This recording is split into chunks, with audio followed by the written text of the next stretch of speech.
Ngithanda ukunibingelela nonke emakhaya nalapho kufinyelela khona izifundo zethu zesikolo seSabatha. Ukhulumayo uBen wakaMaseko, kanti-ke angihambi ngiyedwa, ngihamba nomama uzathi azazise. Ngiyalibingelela lami ngegama leNkosi uJesu. Igama lami nguSiphephile wakwaSibanyoni.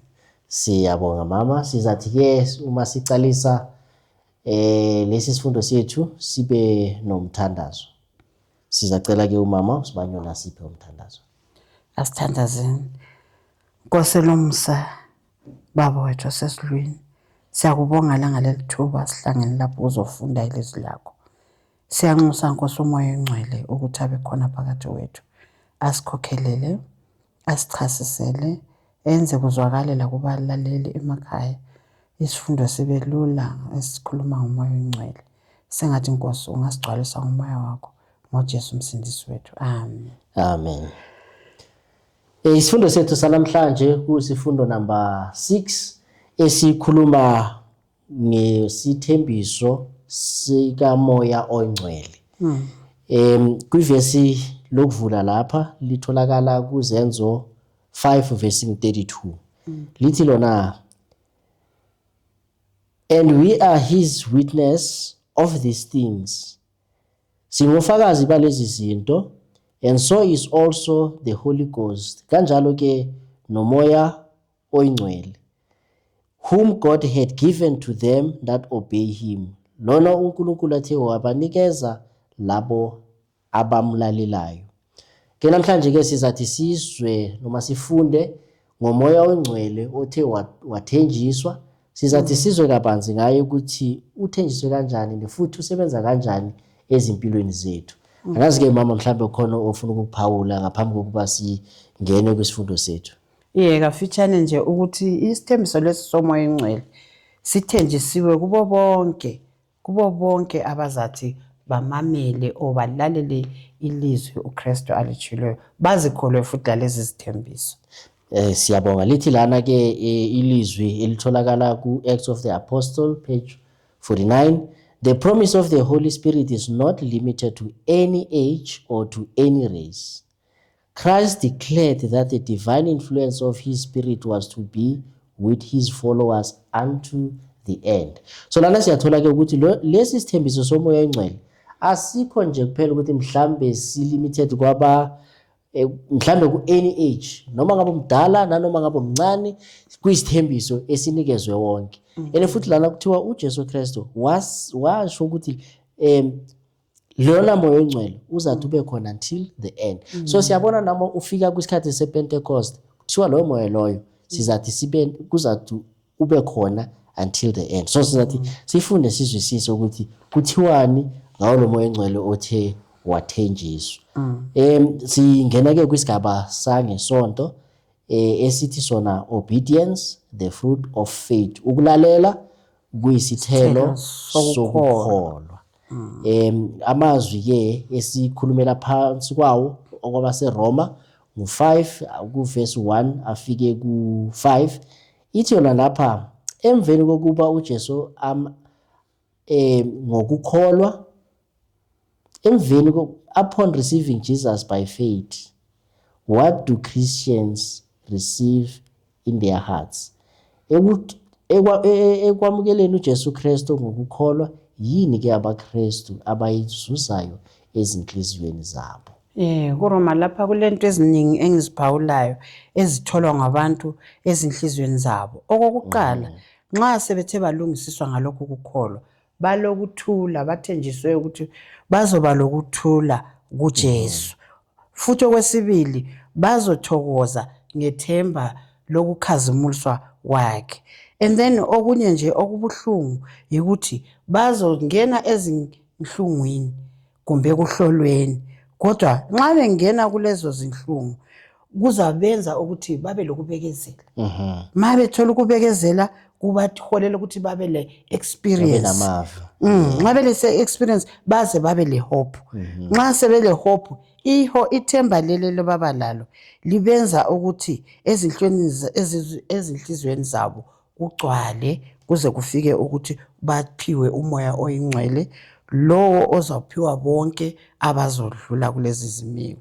So sizwisisa ukuthi ukulalela lokho kuzabonakala ngoba belalela bese bephiwa isithelo esihle esiyukukholwa. Amen. So ithemba lisenza ukuthi singabi namahloni. Kusho ukuthi singakhuluma noma yini ngoJesu Kristu, lona esazi ukuthi usigqinile, nalapho sibe khona kuthiwa ama persecution, ama tribulations azaba khona, kodwa ke because sinaleli themba siyazi ukuthi ekugqineni siza kuthi siphumelele. Kukho konke lokho siyathola lana ukuthi nanoma kunjalo ezinhliziyweni zethu kufanele siyamukele ubani? Umoya ongcwele uKristu. Yebo. So kwisigaba esilandelayo ku B ithi yona, how is the love of Christ manifested in the life of the believer? Ngabe uthando lukaJesu Kristu libonakala kanjani empilweni yomuntu okholwayo? Ku-John 14 iphendula ku-John 14 verse 15 na ku-John 14 verse 21 noJona wokucala 2 verse 3. Ngabe mhlambe yini esiphawulayo lana? Lapha siphawula ukuthi siyacetshiswa ukuthi uma simthanda uKristu sizobonakala ngokugcina imiyalo yakhe. So umuntu olomnyalo wakhe ngaphakathi kwakhe nguye othanda uKristu. uKristu laye uzomthanda, lo Baba uzomthanda. So uthando lolo luzobonakaliswa, impilo yethu izobonakalisa uthando lukaKristu. Futhi bese sitshela laphana kuJohane ukuthi siyazi ukuthi siyamazi nxa sigcina imiyalo yakhe. So asingeke sithi thina siyamthanda uKristu siyamazi ngokukhuluma, imiyalo yakhe siyenqaba. So nxa simthanda uKristu sibonakala ngokugcina imiyalo yakhe. So bonke laba bathi bayakholwa sibabona ngokugcina umthetho kaNkulunkulu. So if umuntu azibiza ngokuthi ungumKristu, lo muntu lona kufanele kube umuntu ogcina umthetho kaNkulunkulu. Uma sichaphuna lana kancane kumazwa ku-Great Controversy, ku-Desire of Ages, ithi yona uKristu usindisa abantu not abasesonweni kodwa abaphakathi kwesono.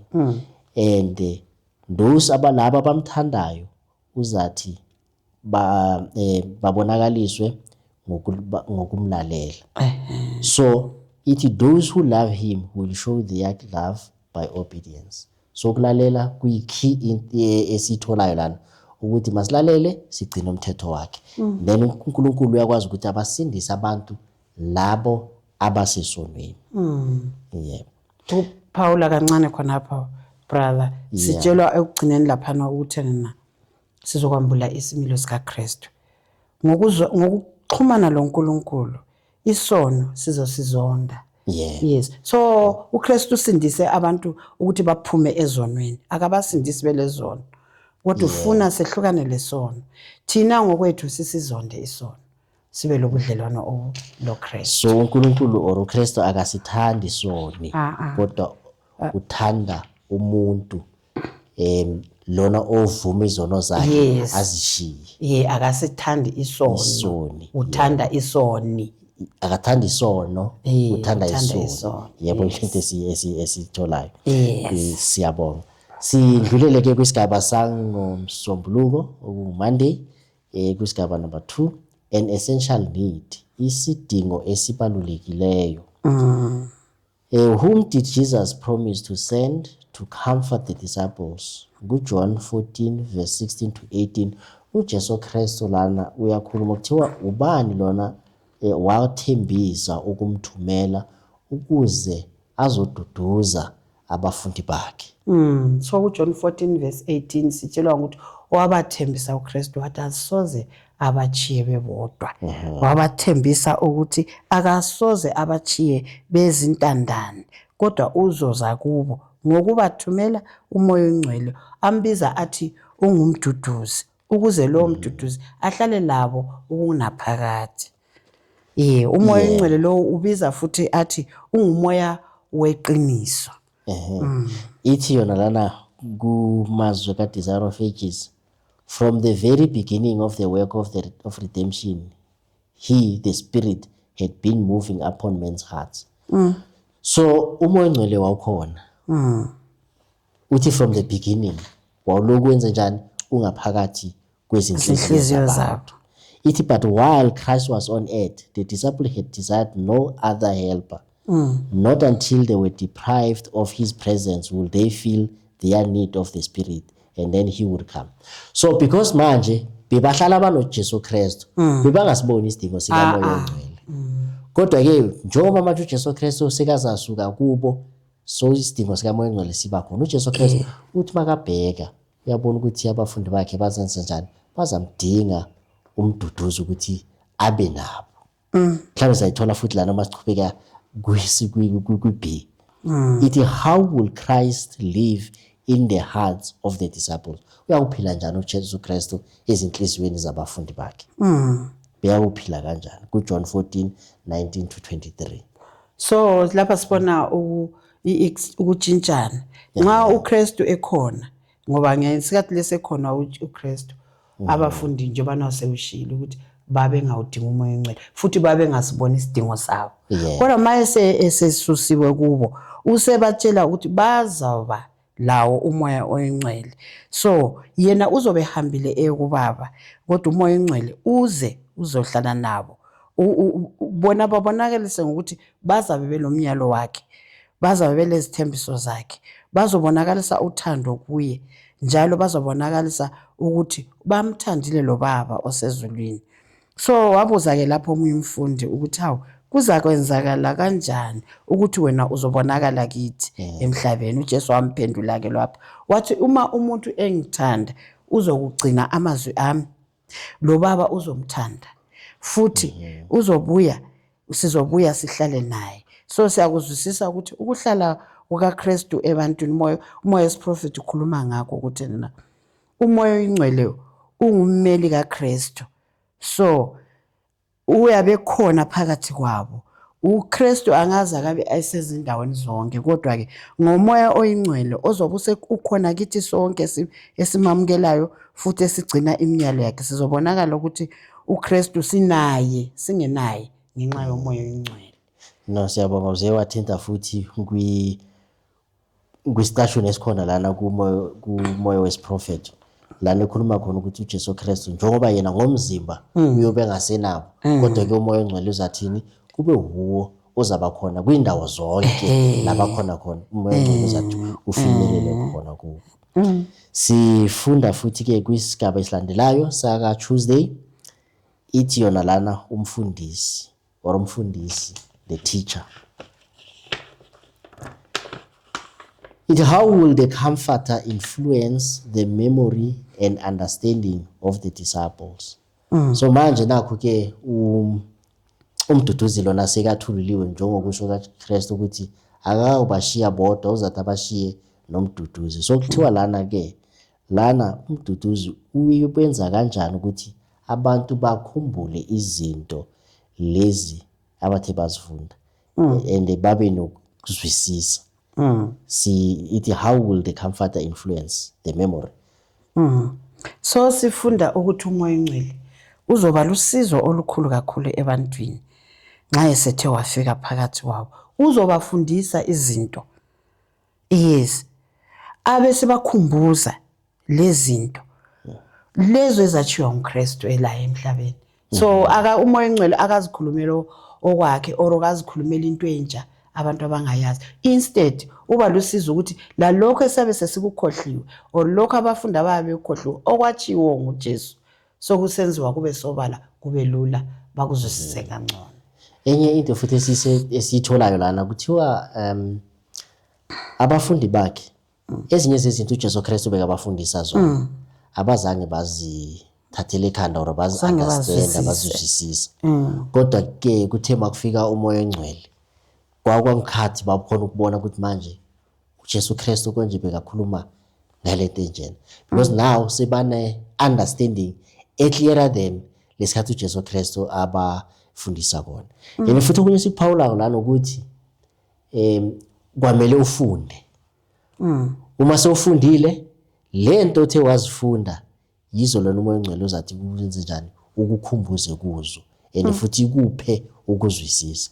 So into ebalulekile kufanele si understand noma siyazi ukuthi ayikho into umoya ongcwele ozasinikeza yona entsha, kufanele sibe nokufunda. Masikhuthaleleni ukwenza njani? Ukufunda ukuze sibe nolwazi. And lolu lwazi lolu umoya ongcwele uzathi usivulele, usikhanyisele ukuze sibe ne-understanding nxa sithe safunda.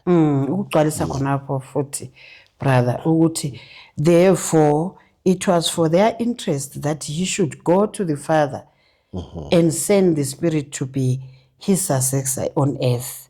So ba benefit mhlawumbe wangathi hawo bakithi uKristu wabachiya ke abafundi shame, but uhamba kakhe kubaba kwakuyibonus ukuthi sebezothola more ngoba ubaba ukubo ngomoya oyingcwele, uJesu ukubo ngomoya oyingcwele, umoya oyingcwele ukubo in person ebaphathisa ekuhambeni, ebasiza ekuhambeni lemsebenzini abawenzayo lapha bakhona bekwazi ukuthi sinaye uKristu. Athi by the Spirit of the Savior, by the Spirit the Savior would be accessible to all, in the sense that he will be more nearer to them than he had engakanyuselwa ezulwini. Uzobe seseduze kakhulu ukudlula lapho esakhona emhlabeni engakanyuselwa ezulwini. Amen. So sibhekeke kwisigaba esesibili ithi sona lana, what else will the Comforter do in behalf of Christ true followers? Sitholile lapha ukuthi uzathi bakhumbuze, abafundise. Yini futhi enye esitholayo lana uma sibheke kuJohn 16 uverse 12 kuya ku14? uKristu wathi kubo, ngilazi izinto eziningi okumele ukuthi ngilitshele zona, kodwa ngalesi sikhathi angeke lisizwisise, futhi angeke lizwisise, angeke lizihengle ngalesi sikhathi. Kodwa nxa umoya ongcwele sefile, yena uzoliholela eqinisweni. Umoya ongcwele kasoze azikhulumela kwakhe, kodwa lokho akuzwayo kimi yikho azokukhuluma, uzolibonisa futhi lezi zinto ezinye ezizayo, abe sengidumisa, amglorify uKristu. Umoya ongcwele uyaglorify uKristu, and then bese limamukela lina abe kini. So siyeza ukuthi umoya ongcwele wenza umsebenzi engakanani. uKristu kwakulezi zinto eziningi ayefuna ukuthi ngawuzitshela abafundi ngaleso sikhathi, but wabona isimo sabo angeke bazwisise futhi angeke bazi understand by that time, kodwa wabekela ukuthi umoya ongcwele mayesefikile uzokwenza kube sobala. Yes. So uzafika ukhanyise konke lokhu ebathe bakufundiswa noma bakwaziswa khona. Ku Testimonies for the Church volume 5 page 241 ithi yona, we cannot rightly understand or appreciate divine revelation without the aid of that Spirit by whom the word was given. So siyathola ukuthi umoya ongcwele ubaluleke kakhulu ukuthi sibe nalolu lwazi lazo zonke izinto ezingcwele esithe sashunyayezwa zona, safundiswa zona, ufike wenze njani uzambula ukuthi zibe sobala. Yes, njengoba kade siyangena kuma debates lokungazwisisi ilizwi lenkosi, asikho wethu ukuthi siphikisane ngakho kumbe sidinga, but simele sinxuse umoya ongcwele ukuthi asikhanyisele ukuze sizwisise lelo qiniso okumele silenze. Siqathanisa iscripture ngescripture, sistada ilizwi lenkosi njengoba nosuke wathi ukuthi simele sifunde ilizwi likaNkulunkulu. Umoya ongcwele awusebenzisi umuntu olivila ophonga ukukhuleka angazi lutho. Umoya ongcwele uthululela lo muntu othanda ukusearcha izibhalo, eqathanisa lokhu lalokhu. Nxa kukhona ngakuzwisisiyo acele umoya ongcwele ukuthi ube khona, sizilethe thina kuye umoya uNkulunkulu sikhuleka. Umoya ongcwele bese lethwa ke ukuthi asiguide kuwo wonke amaqiniso. Njengoba usho ukuthi ithi yona lana ku Great Controversy just ukufakazela lento ikhuluma ukuthi by the teaching of Christ must previously have been stored in the mind in order for the Spirit of God to bring them to our remembrance in the time of peril. So if asifundanga, unfortunately ayikho into esizathi sizayikhumbula.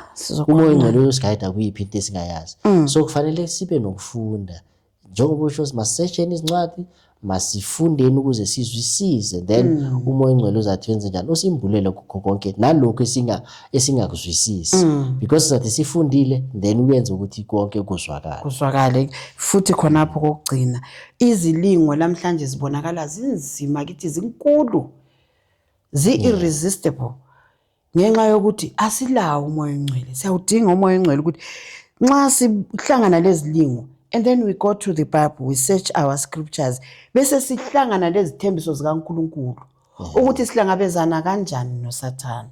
Kodwa nxa singafundanga, singafundile izwi likaNkulunkulu, lezilingo nxa siza kithi siphele khonapho sibhubhe. Phela asilaso isiqiniseko sokuthi sivuke sithi utshilo lapho uKristu, kodwa wabuya wasithembisa wathi uzoba nathi, ngoba sikwazi sesipherisha khonapho. Kanti bemele sibe lamandla nxa izilingo zisiza kithi, thina ziyasiqinisa, siba lamandla okubona lokhu lokukhumbula izithembiso.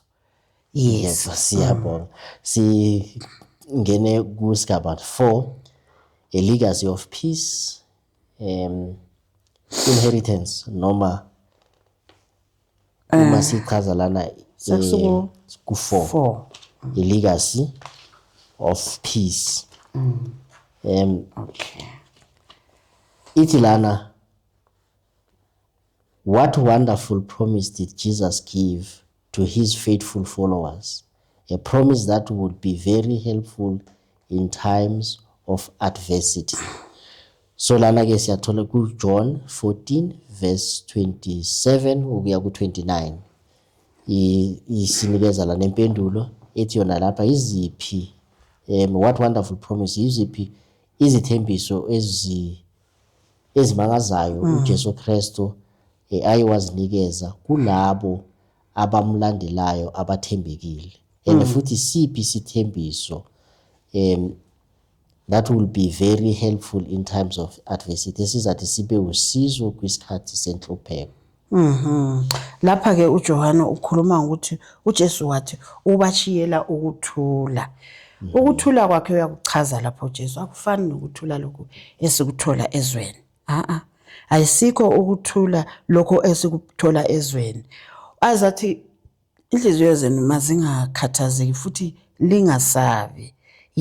Njengoba wayehamba nje watsho ukuthi uzobuya ayeze futhi. Lokuthi futhi nxa simthanda kumele sithokoze, ngoba yena uyahamba uya kuBaba, njalo uBaba lo amchazeke ukuthi uBaba umkhulu kunaye. Njengoba elitshela konke lokhu kuzodlula, bese kubonakala ukuthi lina lizokwamukeliswa lokhu kuthula nxa likholwa. Siyabonga. So njengoba lana sikhulunywa ngendlalifa yokuthula, uJesu Kristu uthi yena ngibashiyela ukuthula. Kuthiwa lana lokhu kuthula uJesu Kristu akhuluma ngakho lana kuwukuthula okungahlangene nezwe, noma okufanele kusihlanganise nezwe, kodwa kuwukuthula lokhu okungenaphakade. Ukuthi uJesu Kristu ukuthula lokhu akazange wakuthenga ukuthi ayenze isono, kodwa ke uJesu Kristu yazi ukuthi ngaso sonke isikhathi kwawumuntu owenza intando kaNkulunkulu. Lapha ku Acts of the Apostle ku page 84 ithi yona, the peace that Christ left his disciples is internal rather than external, and was ever to remain with his witnesses through strife and contention. So siyathola lana ke ukuthi lokhu kuthula into efanele ibe kuphi ngaphakathi wethu, engafanele ukuthi kube into mhlawumbe ibonakala nje ngaphandle. Angazi mhlawumbe kukhona othanda ukugcwalisa ngakho ukuthula esithe sanikezwa khona lapha.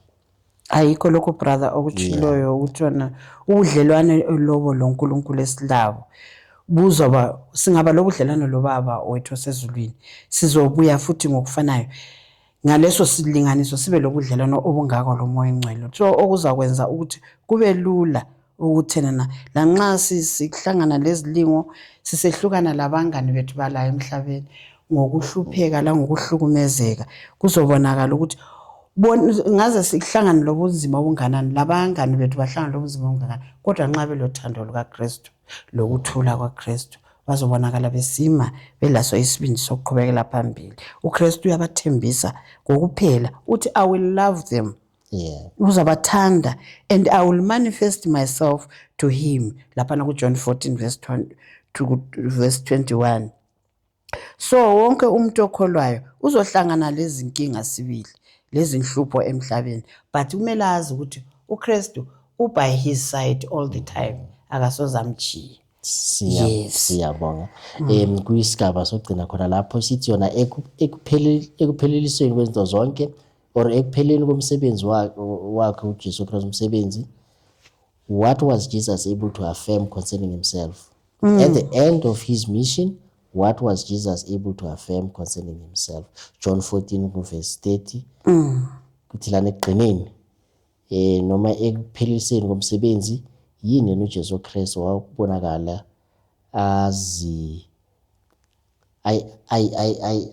I confirm ngaye, eqinisa ngaye.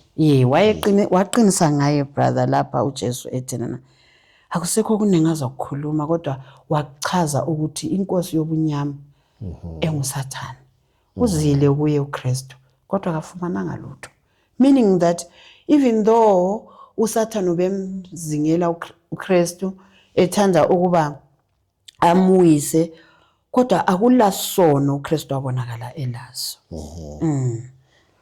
Kuthiwa lapha the storms of temptation burst upon him, but they could not cause him to swerve from his allegiance to God. So i-SDA Bible commentary isho kanjalo ukuthi nanoma ngabe kwakukhona izivunguvungu eziningi ezamfikela uJesu Kristu kodwa ke he stood firm ezwini likaNkulunkulu, akuzange wamhlukanisa noNkulunkulu. Singena ke kwisigaba sethu sokuqina number 5 sa Thursday, sithi the peace of Christ, ukuthula kukaKristu. Kuthi through what means alone can we have peace with God? John 16 verse 33, Ephesians 2 verse 13 and 14. Kuthi kwalana ke ngaziphi izindlela lapho singathola khona ukuthula kuNkulunkulu. uJesu sinika isiqiniseko ukuthi na ngitshilo ngitshelile ngathi lizaba lakho ukuthula, kodwa la emhlabeni la esikhona asoze sibe lakho, sizoba ma tribulations, sizohlangabezana nezilingo, kodwa uthi thokozani ngoba mina sengithe nganqoba. So uKristu usinika iassurance ukuthi yebo nanoma sizoba lezi lingo la emhlabeni sizoziba khona, asithokoze nxa singena kulezo zilingo ngoba sazi ukuthi uKristu already usesinqobele lezo zilingo. Siyabonga ukuthi uJesu Kristu usihambele ngaphambili kuzo zonke lezi zinto ezenzakalayo, kube kungasizinto esicala ukuhlangana nazo, yena ngokwakhe ube ubhekane nazo, kodwa ke wenza njani? Wanqoba. Uthi for he is our iverse lana ku John kweFesi 2 verse 14, for he is our peace who has made both one and has broken down the middle wall of partition between us. So uJesu Kristu usivulele indlela ukuthi sizokwazi ukubanje njani sihlangane noNkulunkulu, uyena ukuthula kwethu. Kwisigaba sokuqina B, what is required of the believer who wishes to be at peace with God? Psalms 119 verse 165. And then phinde futhi yona ithi what will be the experience of such a believer? Ku 1 John 3 verse 22. So lana yini into edingakalayo kokholwayo ofisa ukuba nokuthula noNkulunkulu? Lapha ngimangele brother nxa ngibona ukuthi ukuthula loNkulunkulu lokho sikuthola ngokugcina umthetho kaNkulunkulu, ngokuthanda. Uyabona, not ukugcina kuphela, ukuthanda umthetho kaNkulunkulu kuzabonakala kungela lutho oluzosiphazamisa. Nothing shall offend us. Abese sithi lapha na ku 1 John 3 verse 22, and whatsoever we ask we receive of him, because we keep his commandments and do those things that are pleasing in his sight.